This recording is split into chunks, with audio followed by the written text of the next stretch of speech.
सब चीज आपका रूल में ठीक है, बस आप हमको बेनिफिट नहीं देने जा रहे हैं। जो मेरा रेगुलर टीचर का वाला वेतन है, पेंशन है, प्रमोशन है और गवर्नमेंट एम्प्लॉय का स्टेटस है, वो सब दीजिए। गवर्नमेंट एम्प्लॉय का स्टेटस खाली एनपीएस, ईपीएफ मिल रहा था, एनपीएस दे दिए तो क्या हो गया।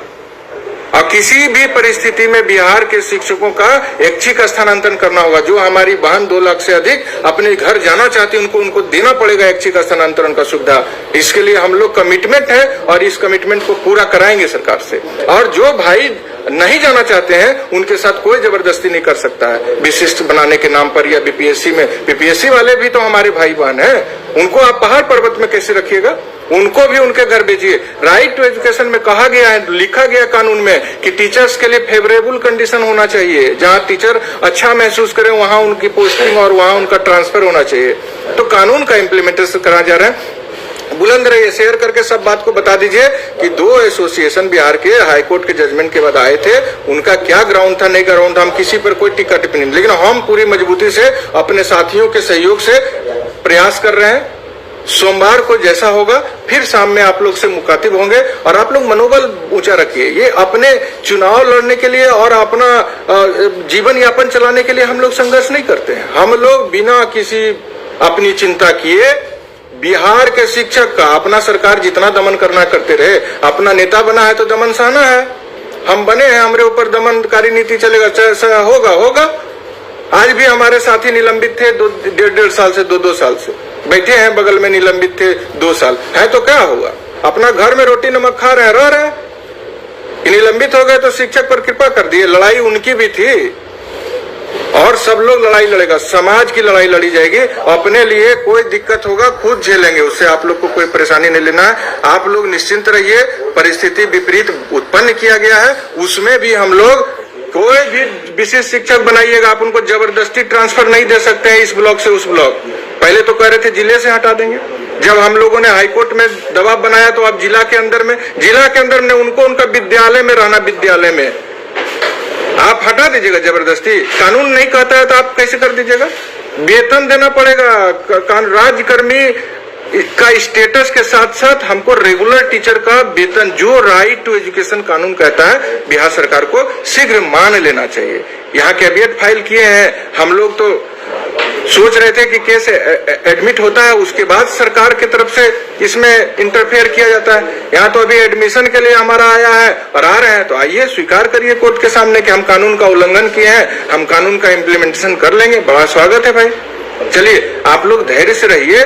कोई किसी तरह का हम लोगों का गलत विरोध नहीं है, कौन परीक्षा से डरता है भाई, लेकिन जो कानून में बात लिखी रहेगी आप वही ना करिएगा।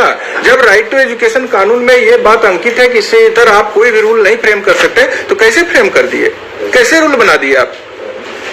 और आप रूल बनाए हैं तो उसमें देना पड़ेगा ना बेनिफिट। क्वालिफिकेशन जिसका नहीं था उसको आप नौकरी से हटा दिए। जो इफिशियंसी टेस्ट में 2010 में फेल किए उसको आप नौकरी से हटा दिए।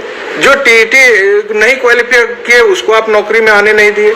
जो अनट्रेंड थे उनको आप नौकरी में हटा दिए। तो जितने को नौकरी से निकालना है उसमें राइट टू एजुकेशन कानून का आप अनुपालन कर रहे हैं। और जब यही कानून कहता है कि इनको रेगुलर टीचर के एटपार वेतन, promotion, pension, gratuity, provident fund सब देना है और ऐच्छिक स्थानांतरण देना है, तब आप इसको नहीं मानते, तो ऐसा नहीं चलेगा। दोहरी नीति नहीं चलेगी। इसके लिए हमारे शरीर में जब तक सांस है और मेरे हजारों हजार भाई, लाखों भाई का जब तक आशीर्वाद है, संघर्ष जारी रहेगा। ये अपनी लड़ाई रहती तो मैं पीछे हट जाता, लेकिन ये हमारे 6 लाख शिक्षक के भविष्य की लड़ाई है, उसको भी हम कभी लड़ना बंद नहीं करेंगे।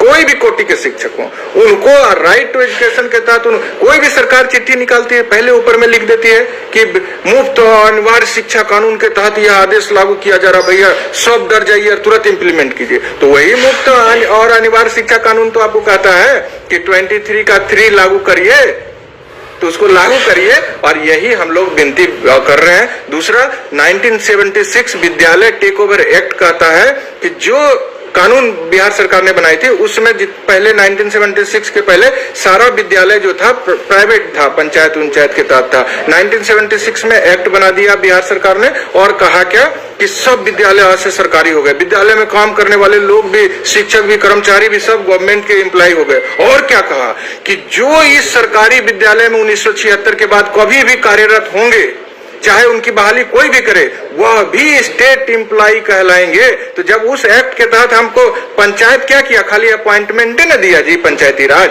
अपॉइंटमेंट लेटर ही दिया ना। नियम बिहार सरकार बनाई, कंट्रोल बिहार सरकार कर रही है। आज निलंबन बर्खास्तगी के कार्रवाई का आदेश बिहार सरकार दे रही है, पैसा हम लोग को बिहार सरकार दे रही है। तो हम पंचायत के कैसे हो गए?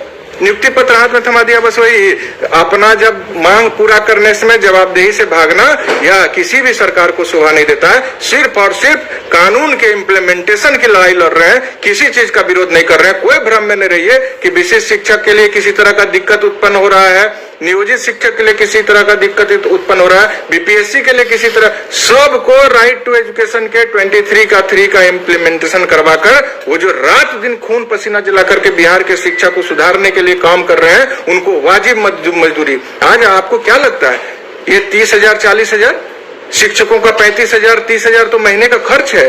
कहां से लोग आके कितनी दूर का सफर तय करते हैं और स्कूल करते हैं। उनको जो रेगुलर टीचर आज हमारे स्कूल में काम कर रहे हैं 34,540 हो या 94 वगैरह बैच के हो, समझिए उनको 1.5 लाख रुपया मिलता है। हमारा क्या परिवार का नहीं है भरण पोषण करना? सारे शिक्षकों को रेगुलर टीचर के समान वेतन, पेंशन, प्रमोशन दिलवा करके ही चैन का सांस लेंगे। इतना ही आप लोगों से कहते हैं। परिस्थिति विपरीत होती है तो संघर्ष मत छोड़िए, संघर्ष से पीछे नहीं हटिए, संघर्ष में उतावला भी मत होइए। कोई कुछ नहीं बोलिएगा, सब अपना अपना काम करिएगा। हमने 2014 में ही नौकरी छोड़ा था सरकार के नीति के खिलाफ कि सरकार से आपके हक के लिए वाजिब बात मांगेंगे, तो हमको क्या बर्खास्त कर देगा? कोई बर्खास्तगी नहीं। किसी जो भी नेता बनता है उसको झेलने के लिए तैयार रहना चाहिए। और हमको लंद फंद यहाँ क्या हुआ वहाँ क्या हुआ उससे मतलब नहीं है। हमको सीधा सीधा मतलब है हमारे शिक्षक भाई बहन जो 6 लाख है उनको राइट टू एजुकेशन कानून का तहत वेतन, प्रमोशन, ग्रेजुएटी, ट्रांसफर सब मिल जाए, बात खत्म है। जो नियमावली आप बनाए हैं उसको कानून के हिसाब से बना दीजिए। हमको कोई सरकार से अदावत नहीं है और हम उम्मीद करते हैं कि सरकार जरूर इसका अनुपालन करेगी। माननीय सुप्रीम कोर्ट से हमको जरूर न्याय मिलेगा। आप याद करिएगा ना कि जब हम 2006 में बहाल हुए थे, फिर हम परीक्षा दिए थे 10 में, जो फेल किया उसको हटा दिया, 12 में जो परीक्षा देके पास किया उसको बहाल किया। उसके बाद जब हमारा प्रमोशन का टाइम हुआ तो नियम बदल दिया। 20 में प्रमोशन का टाइम हुआ तो नियम बदल दिया। अब जब फिर हम लोग 20 के नियमावली के तहत प्रमोशन लेने का लिए एलिजिबल हो गए तो फिर नियमावली बता दी। अब बनाते हैं तो क्या, तो बोलते हैं आपको एनपीएस। अरे एनपीएस के साथ साथ रेगुलर टीचर का वेतन दीजिए श्रीमान, ग्रेच्युटी दीजिए, प्रोविडेंट फंड दीजिए। जो आजकल में रिटायर करने वाले वो खाली जेब जाएंगे। कितने शिक्षक तो बर्बाद हो गए, जीवन खपा दिए शिक्षा के सुधार के लिए और खाली हाथ उनका बाल बच्चा पूरा बिलट गया। ऐसी नीति नहीं चलेगी। कानून का इम्प्लीमेंटेशन तो हम कराने के लिए जब तक शरीर में जान है संघर्ष करते रहेंगे। बस आशीर्वाद बनाए रखिए, विचलित नहीं होइए। फेसबुक व्हाट्सएप पर कुछ मत लिखिए। आपका भाई आपके लिए लड़ रहा है, जरूरी नहीं हर चीज को फेसबुक व्हाट्सएप पर बताए। आज वह भी तब बताए हैं जब यहाँ सरकार कैबिनेट फाइल कर दी, मतलब सारा चीज अब सरकार के पास है हम लोगों का, तो हम लोगों ने इसको अब तक रख दिया कि घबराइए मत। सरकार यहाँ सुप्रीम कोर्ट आके हमारा विरोध करे या जहां भी विरोध करना है वो कर ले। हमको न्याय पर पूरा भरोसा है, कानून पर पूरा भरोसा है। सरकार को कानून का इम्प्लीमेंटेशन करके आपका वेतन आज के डेट में, इस महंगाई के डेट में, जिस विकट परिस्थिति में आप काम कर रहे हैं, 1 लाख से कम तो हमको कभी बर्दाश्त नहीं है। जो करना है, नियम बनाना है बनाए, राइट टू एजुकेशन के दायरे में बनाए और मिनिमम आप लोग का ये जो इस कानून का इम्प्लीमेंटेशन करके 1 लाख रुपया से ऊपर सैलरी तय करे। और उसके बाद आप 9 से 5 ऐप से हाजिरी, बायोमेट्रिक से हाजिरी, जैसा आप चाहते हैं करिए। किसी नियम का कोई विरोध हम नहीं करते हैं। शारीरिक शिक्षा स्वास्थ्य अनुदेशक सबकी लड़ाई लड़ेंगे। फिलहाल अभी एक मैटर है सोमवार को, जितने भाई बहन हैं सब निश्चिंत रहिए। पहले हम 6 लाख शिक्षक के लिए माननीय सुप्रीम कोर्ट में बहुत लोग सोच रहे होंगे कि 2 संगठन जाके केस वहां किया फिर क्या, तो वो सब नहीं, वो जो किए सबको मिलकर करना चाहिए। लेकिन हम उनके मालिक नहीं है, उनको कुछ समझा नहीं सकते। लेकिन हम अपने हक, हम अध्यक्ष हैं, हम शिक्षकों के न्याय के लिए अंतिम रूप से संघर्ष जरूर करेंगे। बहुत काम है, आज सारी तैयारी पूरी कर ली गई, कल संडे को भी काम करना है। फिर हम लोग मंडे को माननीय सुप्रीम कोर्ट में अपीयर होंगे और उसके बाद फिर शाम को आपको बताएंगे कि हम लोगों का केस किस प्रकार से आगे बढ़ा है, इसकी पूरी जानकारी देंगे। तब तक के लिए हमको इजाजत दीजिए। इधर उधर देख के निश्चिंत मत हो जाइए कि हम जो है सो संटिंग में जब तक जिंदा है नहीं जाने वाले हैं, और न किसी के डर से न भय से। बिना वजह का किसी नेता और मंत्री और माननीय के विधायक से हम उनके चमचा के जैसा बड़बड़ नहीं करते रहेंगे। हम सिर्फ और सिर्फ बिहार के शिक्षकों का स्पोक्स पर्सन है, उन्हीं की बात करेंगे और उन्हीं के उत्थान और उन्हीं के न्याय के लिए बात करेंगे। दुनियादारी से आनंद कौशल को न पहले लगाव था, न हमको किसी नेता पार्टी से